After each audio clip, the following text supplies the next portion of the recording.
What's good, y'all? Psych Perspectives, giofvcks. Happy Labor Day. And make sure we're celebrating Labor Day for the right reasons. When you think about all of the millions and hundreds of millions and billion of people across the world, not just in the USA, but across the world globally, who work, who put in labor every single day to keep things going. If it wasn't for the working person, the working people, you, me, etc., there wouldn't be any of this. You wouldn't have a cell phone. You wouldn't have an internet. You wouldn't have a YouTube. You wouldn't have a car to drive. You feel me? You wouldn't have food to eat. Whether you're going to the grocery store or a fast food restaurant, you wouldn't have the clothes that we're wearing. You feel me? Wouldn't have any of this. So be respectful and honor and appreciative of the people that work, the laborers, okay? And we deserve living wages, okay? We deserve universal health care. We deserve work-life balance. Honestly, we deserve 3 days off each week consecutively, and that's on period. But anyways, what I want to talk about today is Labor Day, and I initially had went back up to the Flint area Saturday night, and I didn't last a day.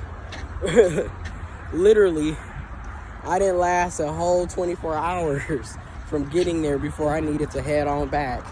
And this is just an example of how you have to protect your healthy boundaries and how you have to reinforce your healthy boundaries, okay? Because it comes a time in your life where you're too old, you've been through too much, you're tired of going through the same thing with the same people and having the same results, and you just have to wake up and realize this is a pattern of behavior at this point. This person is never going to change, and if they do change, great. If not, either way it goes, I don't recommend sticking around to wait it out. Because in my case, I'm about to be 28 next month, Lord willing.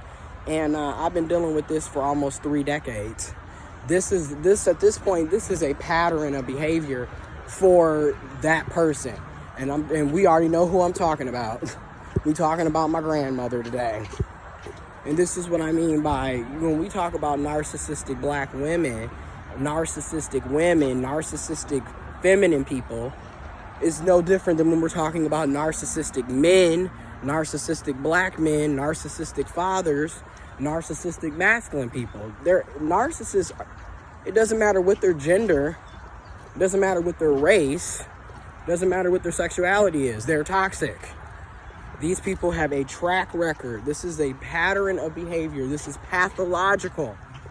This is like the fact that we can all pretty much predict what type of behavior this person is going to have, because this is how they've been their entire life.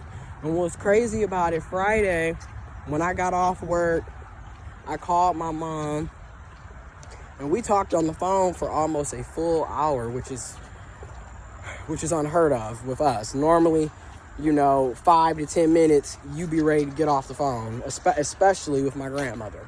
Hell, you can't even get 5 to 10 minutes, 3 to 5 minutes. Your ass is like, okay, you know what? It's been great. It's time to exit off of here. And it's like I said, she will never understand her own behavior, but she don't get it. You're toxic. Nobody wants to talk to you, and when all you're going to do is gossip about somebody else. Like, that is so annoying. And you have so many people who are like that. They want to sit up. The minute you get on the phone, it's them bashing somebody else, them dragging somebody else through the mud. It's like, seriously, you don't never have anything good to say.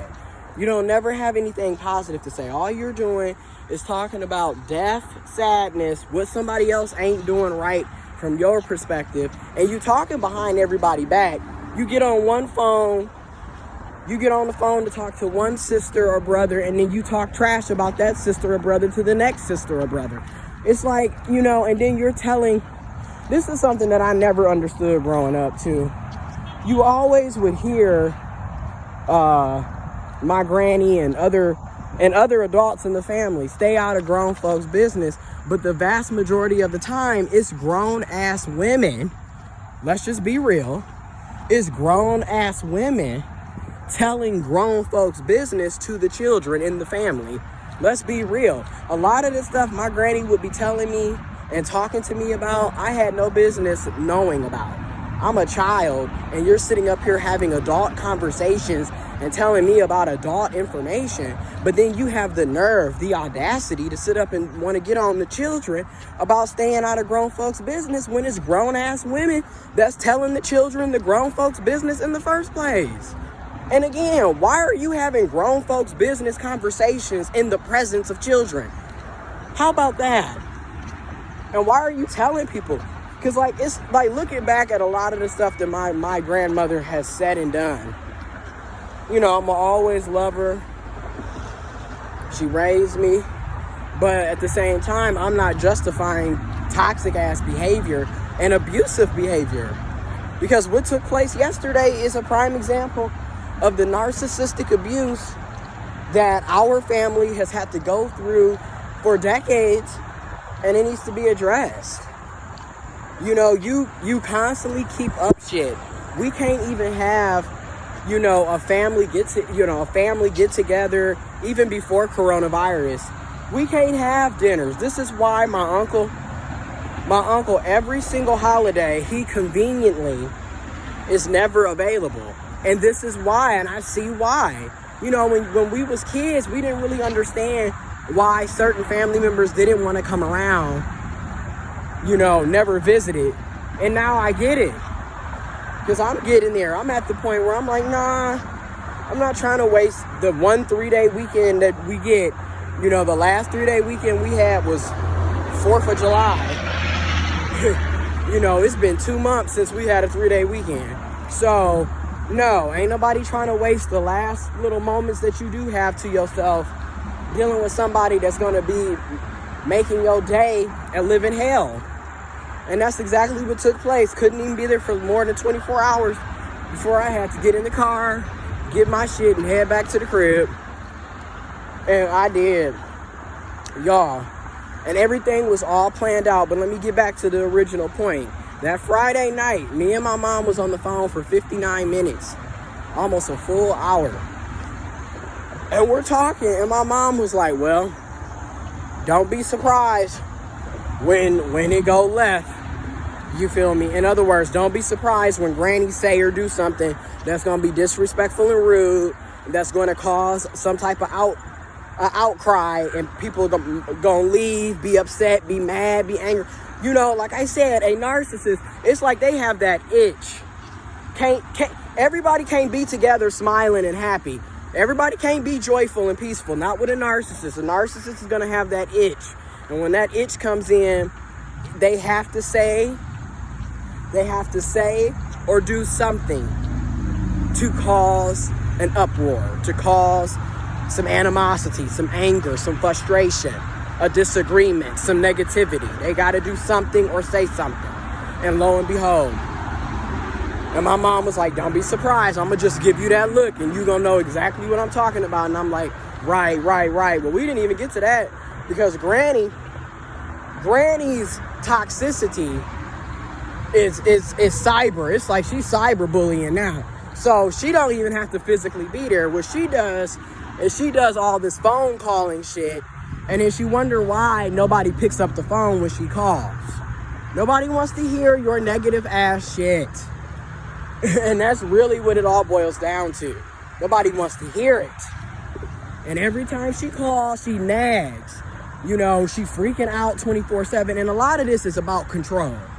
You don't have control over people anymore because everybody's an adult. And quite frankly, nobody has to listen to you.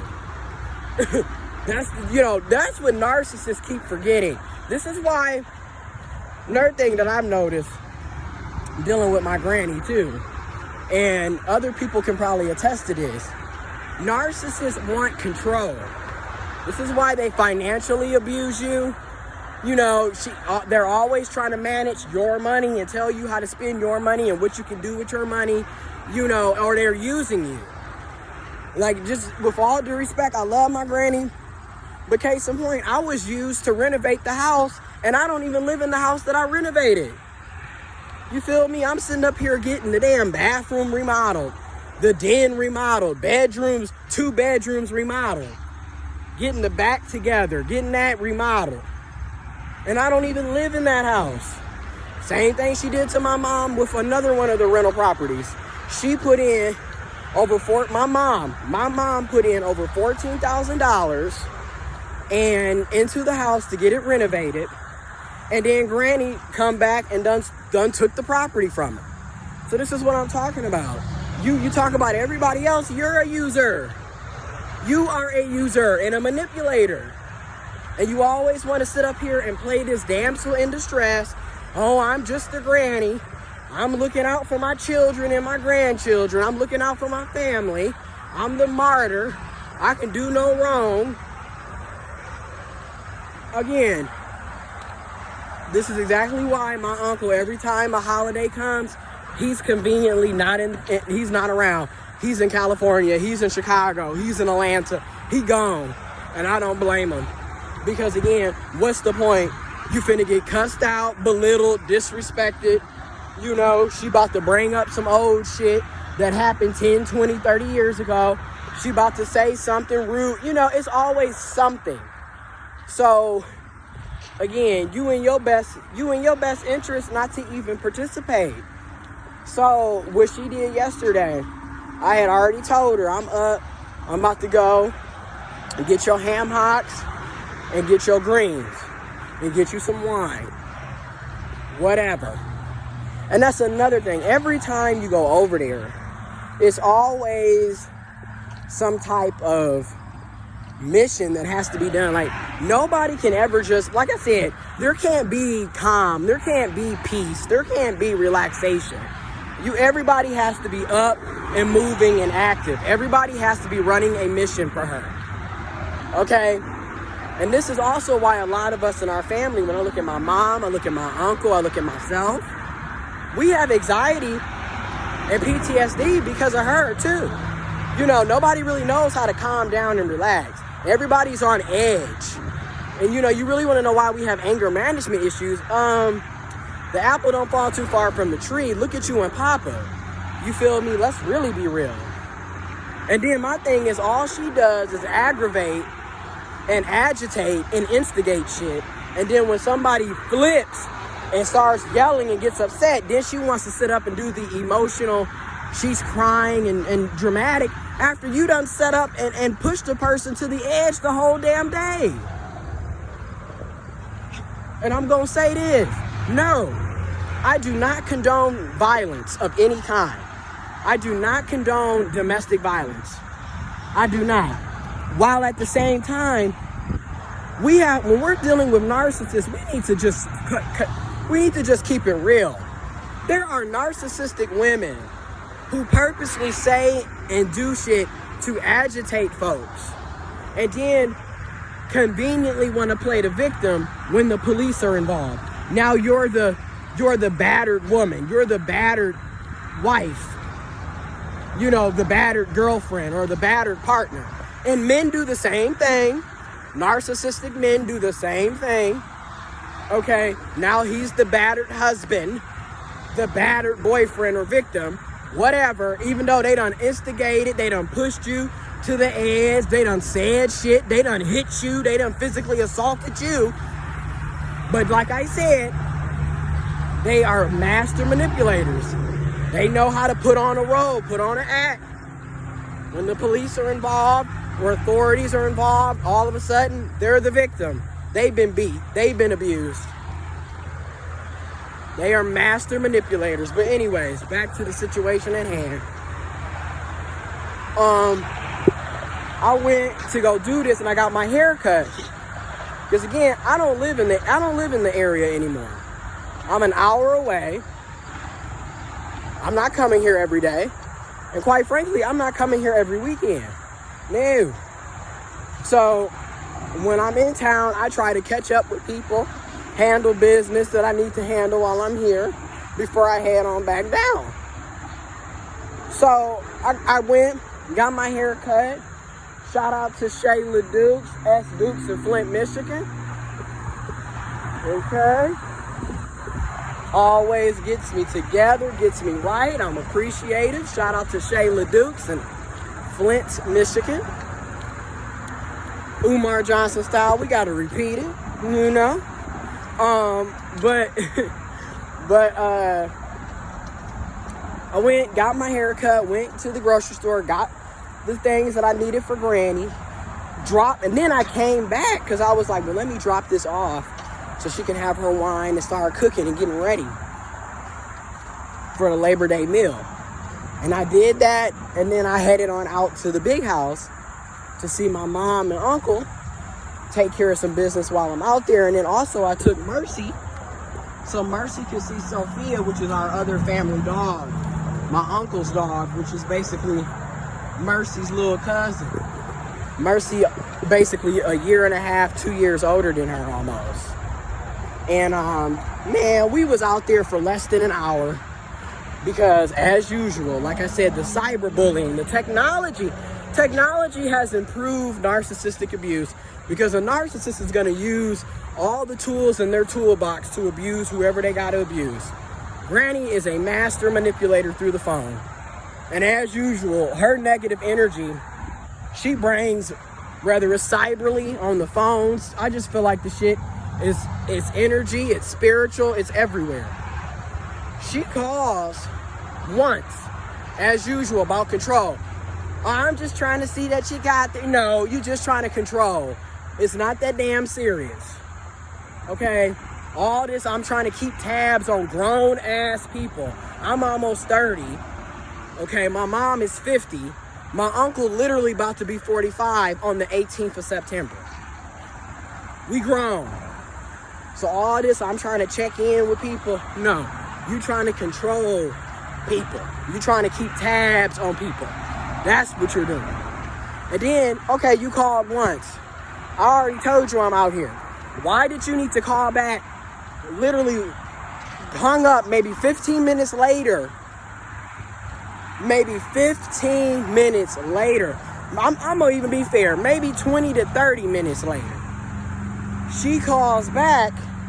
We've already established that I'm here. Why are you calling again?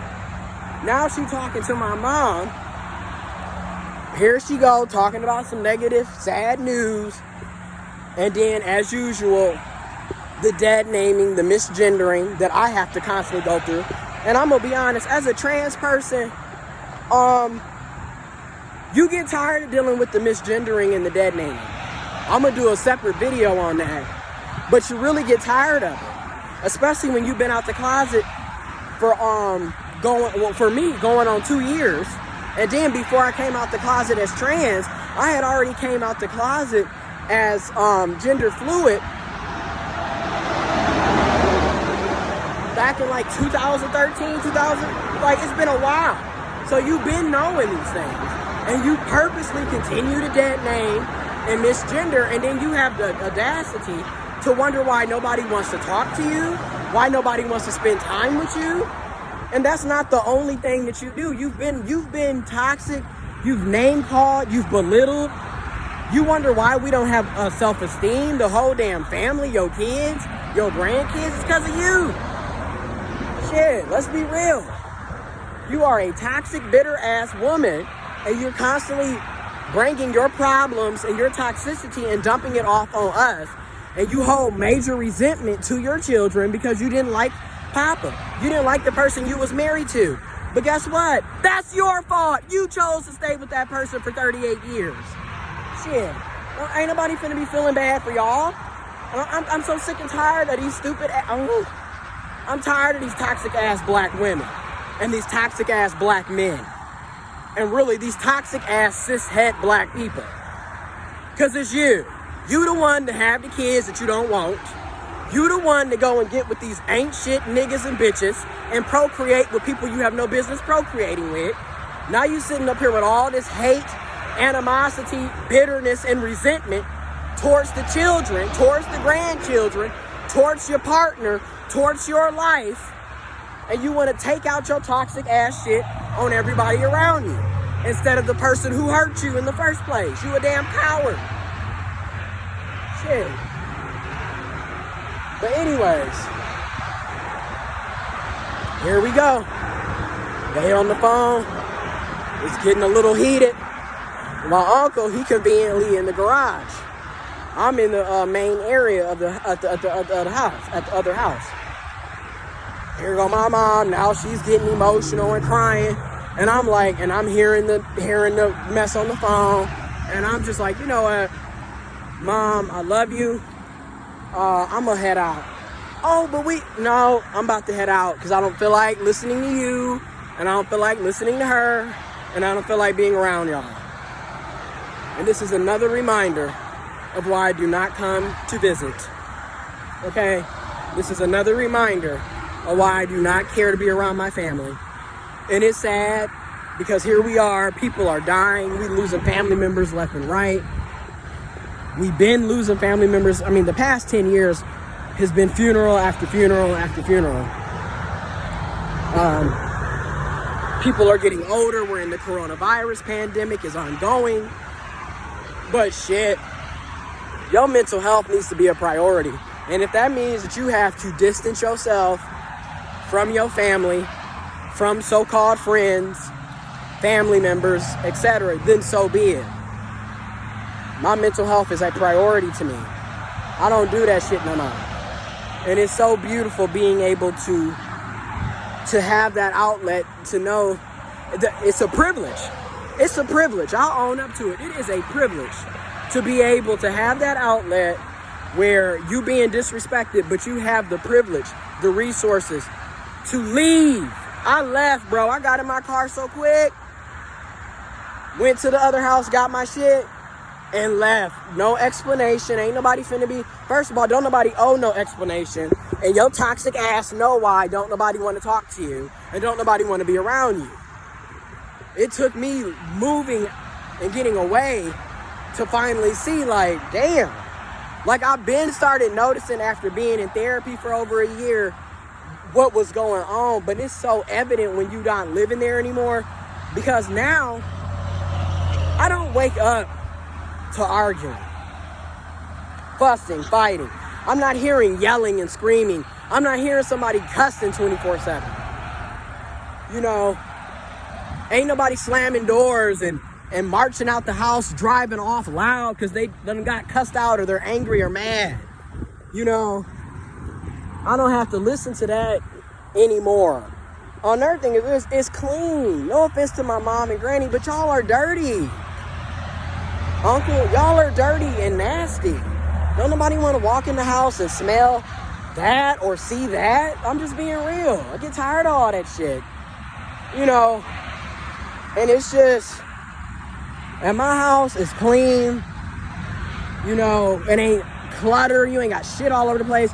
You go in the bathroom, you ain't got hair and makeup and all this stuff all over the damn sink. Like, ooh. It's just so much peaceful. I love y'all. Y'all my family. I'm going to do what I can do for you within respect to my mental and physical health and my boundaries. My healthy boundaries. But outside of that, I can't be around y'all. Y'all are too much. Sad. You know it's a problem when you dread driving back to your hometown to even be around your family. You know it's a problem. When I see other people talking about, oh, we about to get together and have a cookout, or we're having a dinner, or it's just the weekend and, you know, mama cooking again, I'll be sitting back admiring that, low-key hurt that I can't have that same type of relationship with my mom and granny and family. But shit, if you had that and it's a genuine relationship and y'all have respect and love between each other and healthy boundaries between each other, be thankful, because that's a blessing, that's a privilege. Because so many of us, we don't have that. We don't even want to see our family because we already know some shit about to be said, and somebody about to be in an argument, it's about to go left. Look, if that's you, be happy, y'all. Be happy, because everybody don't have that set up. But I just wanted to, again, give y'all a real life experiences of where you're going to have to put in your healthy boundaries. You're going to have to reinforce your healthy boundaries. Thank God, thank the universe, thank the ancestors, thank the health insurance, thank my job, shit, for letting me have insurance so I can afford mental health, or letting me have a job so I can work, so I can pay out of pocket. Because, child, if it wasn't for the mental health, the counseling, the therapy, practicing the techniques and the homework assignments, holding myself accountable and being disciplined, because now I don't, Gray Rock, I made a video already about this. You can check it out if you like, or you can just search on YouTube or Google the Gray Rock method. When dealing with toxic individuals, narcissistic individuals. One of the greatest techniques ever. Ain't no need to go back and forth, because that's all they want to do is argue and get energy and supply from you. Ain't no need to go back and forth. Show no emotion. Be indifferent. And keep it moving. I quickly was like, yep, I'm about to go. I love you. I'll talk to you later. And she kept calling once I got home. Didn't pick up. I text her and let her know I'm home, but I'm not about to go back and forth with you. You're not going to sit up here and drag me into your narcissistic shit, your toxic rage. I don't give a fuck, and I'm not finna waste my time and energy on you. I'm just being real. That's how you have to handle these toxic ass people, because that's all it is. They're miserable. They want you to be miserable with them. That's why they say misery loves company. You ain't doing shit with your life. You sitting up, woe is me, sad and depressed, don't want to go nowhere, ain't leaving the house, don't want to take showers, nasty and dirty. You know, every time somebody talks to you, it's some negative woe is me shit. Yes, and don't get me wrong. She done been through a lot. My grandmother has been through a lot. My mother has been through a lot. My uncle has been through a lot. You have been through a lot. You know, we all have gone through things. This is very true. We can acknowledge what we've gone through, what we've been through, what we're currently going through. However, that doesn't justify shitty, toxic ass behavior. It don't. And like I was talking, one of my friends shared something yesterday. Shout out to Mark. And really, our therapists be saying the same shit. It's not our job to heal our parents, our mothers and our grandmothers, our fathers and our grandfathers. It's not our job to heal them. You need to heal yourself so you can break that curse. So you're not inflicting or projecting the same toxic ass shit that you went through with your family onto the next generation of people. You know, even though I personally don't know if I'll ever have children or have children of my own, I may adopt. I don't know. But I just know one thing. I'm not going to be projecting the same shit that I went through onto them. No. As my granny does say, the buck stops here. Well, the buck stops here. I'm not going to be another toxic, narcissistic, woe is me, another mentally ill person that refuses to get help for themselves, despite the fact that you have resources. When I look at my granny, it don't make no sense. You got the best health insurance. You got money. You should have been the first candidate in therapy. You should have been in counseling.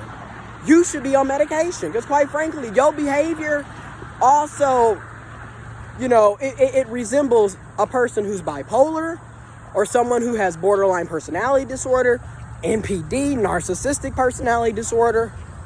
You might even be histrionic because there's something else going on. Like your mood, that's ridiculous. There's a chemical imbalance and it's obviously there. And like I said, you always tell it, you know, my granny is so quick to call me, my mom, and uncle crazy, and everybody's crazy and gone and nuts. But you can't never look in the mirror and see how you're crazy too. Like I said, the apple don't fall too far from the tree. We got it from someone, as in you and Papa. And y'all got it from someone, as in your family members, your parents. Shit. But anyways, it's about to be 30 minutes, y'all. I just want to say, you got to implement it. Your healthy boundaries. You got to reinforce them. You got to stay true to them and hold people accountable and hold yourself accountable. Make sure you're not going back into it, because I could have quickly went back into going back and forth, calling back and forth, texting her right back, arguing right with her. And I'm like, nah, bro. It's the weekend. My mindset is so different now. Oh yeah, get out here and get y'all workout in. You know me.